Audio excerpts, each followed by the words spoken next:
ओम नमः शिवाय। आस्था सागर YouTube channel में आपका स्वागत है।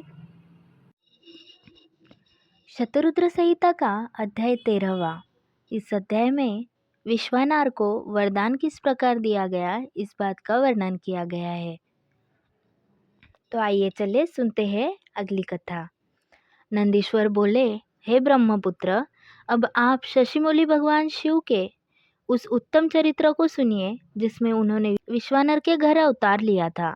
बहुत पहले नर्मदा नदी के किनारे नर्मपुर नामक नगर था। इस नगर में विश्वानर नाम के एक महामुनि रहते थे। वे भगवान शिव के परम भक्त थे और संपूर्ण शास्त्रों के ज्ञाता थे। उनका विवाह शुचिष्मति नामक ब्राह्मण कन्या से हुआ था। वह ब्राह्मण पत्नी अत्यंत पतिव्रता थी और अपने पति विश्वानर की बहुत सेवा करती थी। उसकी इस प्रकार सच्चे हृदय से की गई निष्काम सेवा से प्रसन्न होकर महामुनि विश्वानर उसे वरदान देना चाहते थे। उन्होंने अपनी पत्नी से कहा कि मैं तुम्हारी इस उत्तम सेवा से बहुत प्रसन्न हूँ। तुम्हें वर देना चाहता हूँ।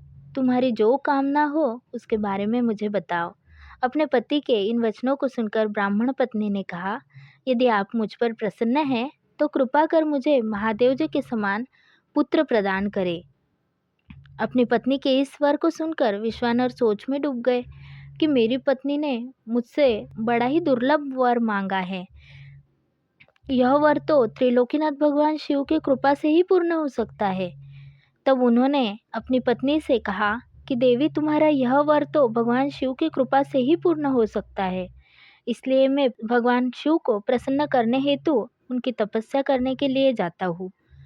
अपनी पत्नी को तपस्या के बारे में बताकर विश्वानर अपने घर से निकल गए। चलते चलते वे काशी नगरी में मणिकर्णिका घाट पर पहुंचे और अपने आराध्य के दर्शन कर उन्होंने अपने जन्म जन्मांतर के पाप नष्ट कर दिए।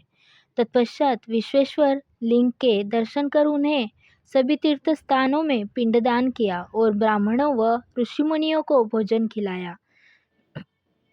फिर काशी के कुओं, बावड़ियों और तालाबों में स्नान करने के पश्चात विश्वेश्वर लिंग की पूजा अर्चना में मग्न हो गए। 1 वर्ष तक बिना कुछ खाए पिए विश्वानर ने अद्भुत तपस्या की। 1 वर्ष बीत जाने के पश्चात जब एक दिन विश्वानर पूजा हेतु गए तब उन्हें लिंग के मध्य भाग से एक सुंदर बालक की प्राप्ति हुई। वह बालक बहुत सुंदर था। उसकी पीली जटाएं थी और उसने सिर में मुकुट लगा रखा था और वह हंस रहा था। ऐसे अद्भुत बालक को पाकर महामुनि बहुत प्रसन्न हुए। उन्होंने भगवान शिव का बहुत बहुत धन्यवाद किया और उनकी स्तुति करने लगे। वह बालक प्रसन्नतापूर्वक बोला, हे ब्राह्मण, मैं तुमसे प्रसन्न हूँ। बोलो, क्या वर मांगना चाहते हो? तब विश्वानर बोले, प्रभु, आप तो सर्वेश्वर है, सब कुछ जानने वाले हैं। अपने भक्तों के मन की बात भला आपसे कैसे छिप सकती है? तब भगवान शिव ने अपने बाल रूप में ही कहा, विश्वानर, तुम्हारी तपस्या सिद्ध हुई। शीघ्र ही मैं तुम्हारी पत्नी शुचिष्मति के गर्भ से तुम्हारे पुत्र के रूप में जन्म लूंगा।